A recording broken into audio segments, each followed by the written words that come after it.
नमस्कार दोस्तों, व्यालोकवाणी में एक छोटे से अंतराल के बाद आप सभी का स्वागत है। बार-बार माफी मांगना ठीक नहीं लगता है, लेकिन कुछ दिक्कतें हैं। मैं जिस जगह रह रहा हूँ वहाँ पर इंटरनेट की थोड़ी-सी समस्या हो रही है और जैसे ही इंटरनेट की समस्या ठीक होती है, मैं आप लोगों के पास पहुँच जाता हूँ। बहरहाल आज का मुद्दा है हमारा फिर से एक बार विषधर राहुल उर्फ राहुल विंची। जैसा कि आप सभी जानते हैं, वह फिलहाल अमेरिका की यात्रा पर गया है। 3 दिनों तक वह अमेरिका रहेगा और वह केवल अकेला नहीं गया है, उसके साथ-साथ उसके पीछे उसके 2-4 नौकर-चाकर भी गए हैं जो कांग्रेस के नेता हैं। जैसे कर्नाटक के deputy CM DK Shivakumar भी उसके साथ गए हैं और डीके शिव कुमार वहां कमला हैरिस से भी और ओबामा से भी मिलेंगे। हालांकि डीके शिव कुमार ने इस बात का खंडन किया है और उसने बाकायदा कहा है कि मैंने तो मल्लिकार्जुन खड़गे, जो नाम का कांग्रेस अध्यक्ष है और वैसे उस बड़े परिवार का, महान परिवार का सो कॉल्ड जो रबर स्टैंप कांग्रेस अध्यक्ष है, उसके बारे में डीके शिव कुमार ने कहा है कि मैंने उनको पत्र लिखकर पूरी जानकारी दी है। सैम पित्रोदा का बयान हम सब लोग सुन चुके हैं कि वह चाहता है कि अमेरिका का जो इनहेरिटेंस लॉ लागू है, वह भारत में भी लागू किया जाए, यानी कि संपत्ति जिनके पास है उनसे छीन ली जाए। उस सैम पित्रोदा को चुनावी कार्यकाल में जो हमारा कार्यक्रम था, उस दौरान कांग्रेस पार्टी ने तथाकथित तौर पर चुप कराया था या निकाला था। लेकिन अब वही सैम, अंकल सैम फिर से विषधर राहुल की ट्रेनिंग के लिए उसको वहां बुला रहे हैं। अब ये लोग वहां क्या करेंगे, ये आपने समय-समय पर देखा है। ये पिछले 2 दिनों से भारत के खिलाफ जिस तरह से जहर बोल रहा है, उसके पहले भी ये जहर बोल चुका है। इसके नेता तो खैर पाकिस्तान में, कांग्रेस एक ऐसी घटिया पार्टी है जिसके नेता पाकिस्तान तक में जाकर कह चुके हैं, गुहार लगा चुके हैं कि भाई हमारे मामलों में दखल दो। और उन मणिशंकर अय्यर तो लगभग रोने की सी हालत में पाकिस्तान में जाकर बोल आया था। उसी तरह राहुल गांधी बार-बार अमेरिका में, इंग्लैंड में कई जगहों पर, कई प्लेटफॉर्म पर, सार्वजनिक जगहों से ये कह चुका है कि भारत में अभिव्यक्ति की स्वतंत्रता नहीं है। पश्चिमी देशों को इस पर ध्यान देना चाहिए, पश्चिमी देशों को इस पर कार्रवाई करनी चाहिए, यानी वो सीधे तौर पर अभी भी अपने विदेशी आकाओं को बुला रहा है। और ऐसा उसने एक बार नहीं किया है, वह आदतन अपराधी है। और ये कोई आज से नहीं हो रहा है। राहुल विंची की मां जब तक सरकार में थी, जब तक पूरी सरकार चली यूपीए की, यूपीए 1, यूपीए 2, हम सभी जानते हैं कि वह सरकार वेटिकन के इशारों पर चली और ईश्वर का, हम लोगों पर ईश्वर की महती कृपा थी कि वह सरकार अंतिम समय में सांप्रदायिक हिंसा विरोधी बिल नहीं ला सकी। अन्यथा हिंदुओं का क्या हाल होता, वह कहने की और केवल कल्पना करने की बात होती, क्योंकि हर एक दंगे का दोष केवल और केवल हिंदुओं पर जाता है। इसके पहले कांग्रेस ने वक्फ के साथ क्या किया है, all India Muslim personal law board किसने बनाया है, वो इसी विषधर की दादी जो तानाशाह थी, उसने अपने मनोरंजन के लिए बनाया। सिख अलगाववाद को अगर किसी ने हवा दी तो वो तानाशाह इंदिरा गांधी थी। लेकिन वह सब इतिहास की बातें हैं। अभी जब हम राहुल विंची के संदर्भ में बात करते हैं तो ये देखिए कि हर रोज, पिछले चुनाव में इसने ये शुरू किया था कि ये कभी टीका लगाता था, कभी अतरंगी तरीके से धोती बांध के और उसमें गिरते पड़ते मंदिरों में जाता था। हालांकि मंदिरों में जाने से पहले ये उस तरह के बयान भी दे चुका है कि मंदिरों में तो वो लोग जाते हैं जो छेड़ते हैं, लड़कियां, लड़की छेड़ने वाले मंदिर जाते हैं। और एक बात और गौर कीजिएगा कि राहुल गांधी के एक्स हैंडल पर जाइए, यानी ट्विटर हैंडल पर जाइए, और उसने जिस किसी भी हिंदू पर्व पर बधाई दी है, आप देखिए कि किसी भी देवी देवता की फोटो उसने नहीं लगाई है। एक अलग किस्म की भाववाची संज्ञा बनाता है, जो इस देश में करने की बहुत समय से कोशिश चल रही है कि फेस्टिविटी को, फेस्टिवल्स को और रिचुअल्स को अलग करके और हिंदुओं को उसमें भी बांटा जाए। आपके ऊपर कहां कहां से प्रहार होते हैं। जैसे कुछ समय तक हमारे बंगालियों को। हमारे बंगाली भाई बहनों में से भी कई ने इस बात पर दावा किया है कि भाई दुर्गा पूजा हमारा सांस्कृतिक मामला है, इसमें लोग दखल न दें, इसका धार्मिक लेना देना नहीं है। इससे हास्यास्पद और मूर्खतापूर्ण बात कुछ नहीं हो सकती। हालांकि वैसे वो बंगालियों को बाकी बंगालियों ने अच्छी दवा की है और उनको अच्छे से सुनाया है, लेकिन आप सोचिए कि जहर जो है वो कहां कहां तक भरा जा चुका है और किस किस तरह से भरा गया है। ये सबसे ज्यादा सोचने की बात है। आपको राजेंद्र पाल गौतम याद है? दिल्ली में आम आदमी पार्टी का मंत्री था और वह करीब एक बार उसने कहा था कि हम लाखों लोगों को लेके और चले जाएंगे, हिंदू धर्म छोड़ देंगे वगैरह वगैरह। फिर उसने बहुत सारा नाटक किया था और उसकी जो प्रतिज्ञाएं थी, उसमें पहली प्रतिज्ञा क्या थी कि मैं ब्रह्मा विष्णु महेश को नहीं पूजूंगा। यानी वह कुल मिलाकर बिल्कुल सनातन विरोधी था। उसने ये नहीं कहा था कि मैं किसी व्यक्ति को नहीं पूजूंगा या आपका नेता जो है नरेंद्र मोदी उसके खिलाफ जाओ।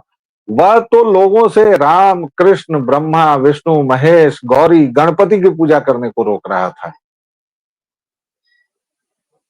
लेकिन ये तो कोर है हमारे हिंदुत्व का। फिर इस पर और उस राजेंद्र पाल गौतम को कांग्रेस ने आखिरकार अपने यहाँ शरण दी है। और ये एक नहीं है, अभी कुछ दिन पहले विश्वधर ने चेन्नई के सीएम को, तमिलनाडु के सीएम को एक ट्वीट में टैग करते हुए लिखा था कि so brother when are we going to cycle, कब हम लोग बाइसिकल पर चढ़ रहे हैं और साइकिलिंग कर रहे हैं। और उसके बाद वो जो एक क्रूर तानाशाह के नाम पर जिसके बाप ने अपने बेटे का नाम रखा स्टालिन, जो इस दुनिया के बर्बर क्रूर हत्यारे मनोरोगी तानाशाहों में से एक था, वो स्टालिन उस पर देता है कि ब्रो कभी भी आ जाओ। बिल्कुल मतलब ये 58-60 साल के अधेड़ जो हैं, बुढ़े जो हैं, वो सब जब इस तरह का बॉनहॉमी करते हैं तो सही में मतलब गिजगिजा सा लगता है, लिजलिजा सा। हाँ ब्रो चले आओ, तुम्हारा मिठाई का डब्बा मेरे पास है। अरे भैया तुमको जाना है फोन करो और चले जाओ। लेकिन इनको जेन जी बनना है। 56 साल के हो गए हैं ससुर, अभी तक शादी हो गई है, 2 बच्चे हैं, फिर भी ये अभी तक युवा नेता ही रहेंगे। कभी दाढ़ी बढ़ाएंगे, कभी दाढ़ी कटवाएंगे, कभी कुछ करेंगे। खैर, सलाउद्दीन शोएब राहुल विंची के बारे में बहुत रोचक और बहुत मजेदार जानकारियां दे रहे हैं ब्लिट्स पर। आप सभी उनको पढ़ रहे हैं। हमारे देश में कमाल है कि इस मुद्दे पर कोई बोल ही नहीं रहा है, कमाल की बात है। लेकिन मुख्य मुद्दा जो है कि आखिर अभी राहुल क्यों गया है हर एक चुनाव के पहले, चाहे वो किसी राज्य का चुनाव हो या लोकसभा चुनाव हो, यह क्या करने जाता है? इससे क्या साफ नहीं है कि यह डीप स्टेट का एजेंट है? और यह आकर उसके बाद इस तरह के बयानात देता है, इस तरह की बातें करता है कि भारत में आग लगी हुई है या भारत में पूरी सभी जगहों पर पेट्रोल छिड़का हुआ है, बस एक माचिस लगाने की देरी है। ये और इसका नौकर डीके शिव कुमार अमेरिका में है। उसके पहले एरिक गारसेटी अपने 2-3 लोगों को लेकर, एरिक गारसेटी अमेरिका का राजदूत है, वह मल्लिकार्जुन खड़गे से मिला है जो कि रबर स्टैंप प्रधान अपना अध्यक्ष है इसकी पार्टी का। और वो इसलिए है क्योंकि राहुल विंची को समझ में आ गया है कि हिंदू जब तक एक होकर वोट देगा तब तक वो नहीं करेगा। खड़गे कितना सनातन विरोधी है यह हम लोग देख चुके हैं। स्टालिन और उसका नाबदानी कीड़ा बेटा उदयनिधि, वो तो सनातन को इरेडिकेट करने की बात करता है, डेंगू मलेरिया से तुलाई करने वाला तुलना करता है और साफ तौर पर वह स्वीकार कर चुका है कि वह ईसाई है। मंदिर जाने वाले लोगों को यह लड़कियां छेड़ने वाला बताता है, हिंदुओं को हिंसक बताता है। और ये सब कुछ एक रणनीति के तहत हो रहा है। कहीं भी थोड़ा असंतोष है उसको असंतोष दो। पूरे देश में रेल की पटरियों पर बड़े बड़े पत्थर ब्लॉक्स रख के रेल को निशाना बनाया जा रहा है। ये कौन लोग कर रहे हैं? इसको जानने के लिए रॉकेट साइंस की जरूरत नहीं है। हमारे प्रधानमंत्री कह चुके हैं कि हम कपड़ों से उनको पहचान सकते हैं। स्टूडेंट्स के बीच असंतोष करना हो, नीट के मुद्दे पर इसने क्या क्या किया था, और यह भूल जाता है कि जब यह दलित दलित चिल्लाता है तो 60 वर्षों तक इस देश पर इसके कुकर्मी खानदान ने शासन किया है। यह क्यों नहीं बताता है कि कांग्रेस पार्टी में दलितों की, ओबीसी की क्या स्थिति है। यह क्यों नहीं बताता है कि इसके बाप के नाम पर जो फाउंडेशन बनाकर इसने करोड़ों का वारा न्यारा किया है, करोड़ों की जमीन हथियाई हुई है दिल्ली में, उस फाउंडेशन में कितने लोग हैं दलित और ओबीसी। यह क्यों नहीं बताता है कि यह जब टिकट बंटवारा कर रहा है सब जगह, क्योंकि टिकट यही बांटता है, तो उसमें कितने दलितों और ओबीसी को यह जगह देता है, या माइनॉरिटी में खास तौर से इसके जो प्यारे मुसलमान हैं उनको देता है। बाकी तो इस देश में कोई माइनॉरिटी है ही नहीं। यह व्यक्ति जब महाराष्ट्र में जाता है तो कहता है कि सारी चीजें गुजरात में चली गई, सब कुछ गुजरात चला जा रहा है, महाराष्ट्र को इससे सीखने की जरूरत है, महाराष्ट्र में आना चाहिए। जब ये कर्नाटक में रहता है तो ये नंदिनी और अमूल का झगड़ा लगवाता है, कहता है कि हमें नंदिनी का ये करना चाहिए, अमूल नहीं बिकना चाहिए। ये जब केरल जाता है, और केरल की वायनाड सीट इसने क्यों चुनी थी ये भी याद कीजिए। इसको पूरे भारत में और कोई सीट नहीं मिली थी, लेकिन इसने केरल की सीट चुनी। क्यों चुनी थी इसको जानने के लिए कोई रॉकेट साइंस का अध्येता होने की जरूरत नहीं है।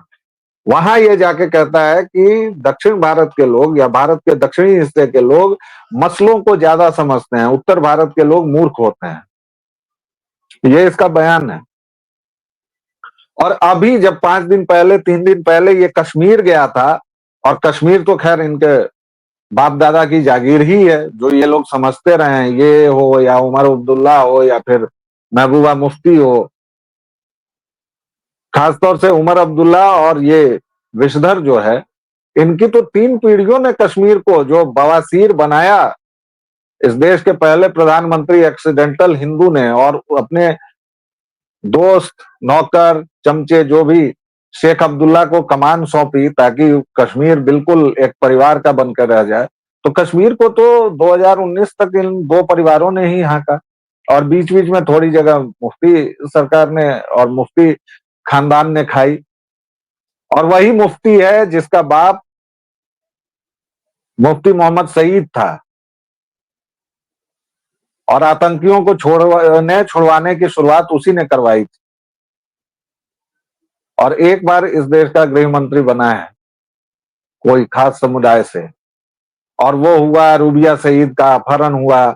जो भी जनजी के लोग इस वाकये से अपरिचित हैं, वो रूबिया सईद अपहरण कांड देखकर गूगल करें, उनको पता चल जाएगा। और 5 दुर्दांत अपराधियों को छोड़ा गया था, आतंकियों को छोड़ा गया था, सॉरी, अपराधी तो फिर भी एक छोटी चीज हुई। अभी फिलहाल आईसी 814 पर इन लोगों ने जो किया वो किया ही।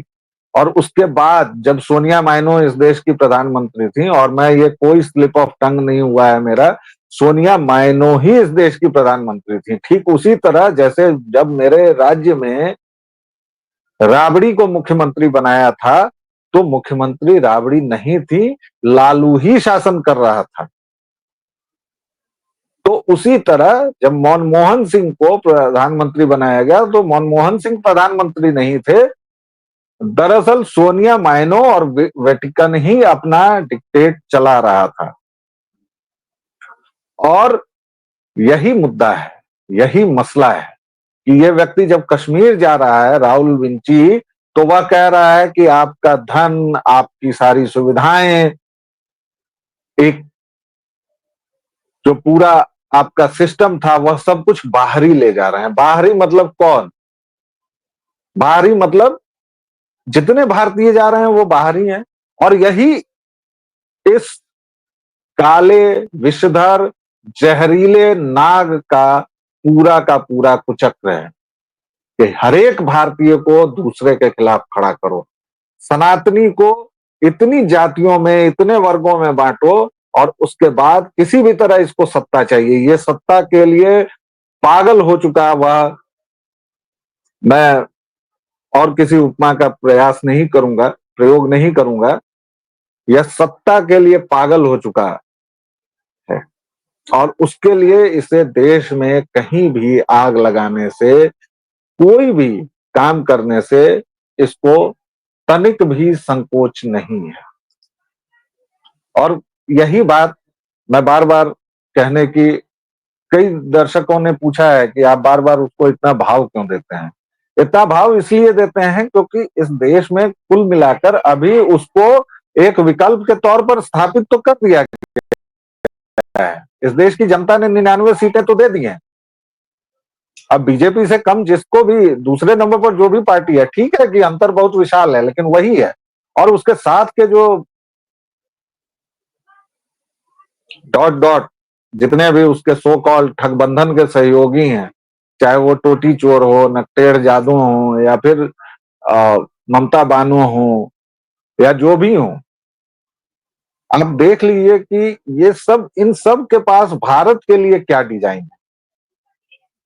ये सब भारत को अशिक्षित, कुपोषित, गरीब और वह देश बनाए रखना चाहते हैं जो इस विषधर के परनाना नेहरू ने, जिसकी रवायत चलाई थी, जो नेहरू अपने विदेशी आकाओं को, दोस्तों को खुश करने के लिए बुलाता था, सपेरों को और बीन बजाने वालों को, और कहता था कि डार्लिंग देखो ये है इंडिया। और उसमें नेहरू से लेकर राहुल विंची तक कोई परिवर्तन नहीं आया है।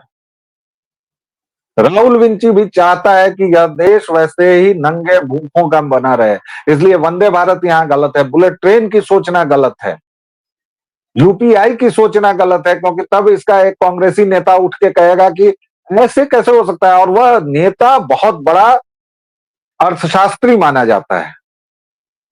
और जब यूपीआई की कहानी विदेशों तक में फैल गई, जय जयकारे होने लगे, तो कहो कि यह तो हमारे माननीय मनमोहन सिंह जी ने सोचा था। मनमोहन ने तो यह भी सोचा था कि सेना के पास खरीदने के लिए पैसे नहीं, और एक चाय वाले के राज में आज हमारी सेना जितनी सक्षम है, हमारी नौसेना लगभग 70% आत्मनिर्भर हो गई है। जो शौचालय की बात पर मजाक बनाते थे, नेचर में उसके निशान दर्ज होने लगे हैं। 70% नवजात शिशुओं की मृत्यु दर में कमी आई है।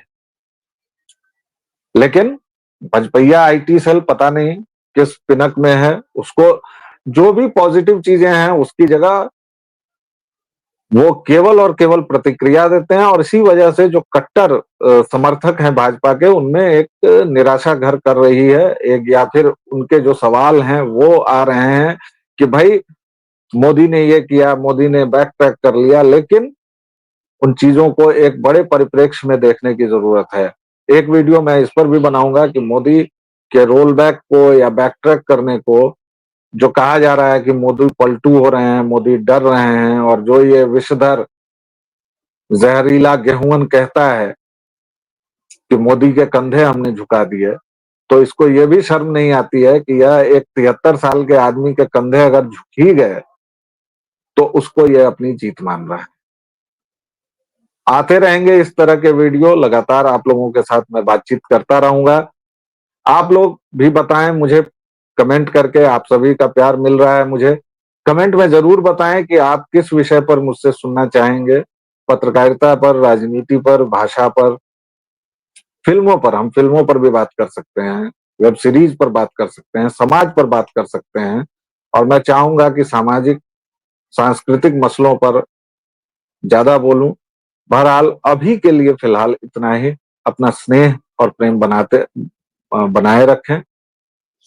जय सिया राम।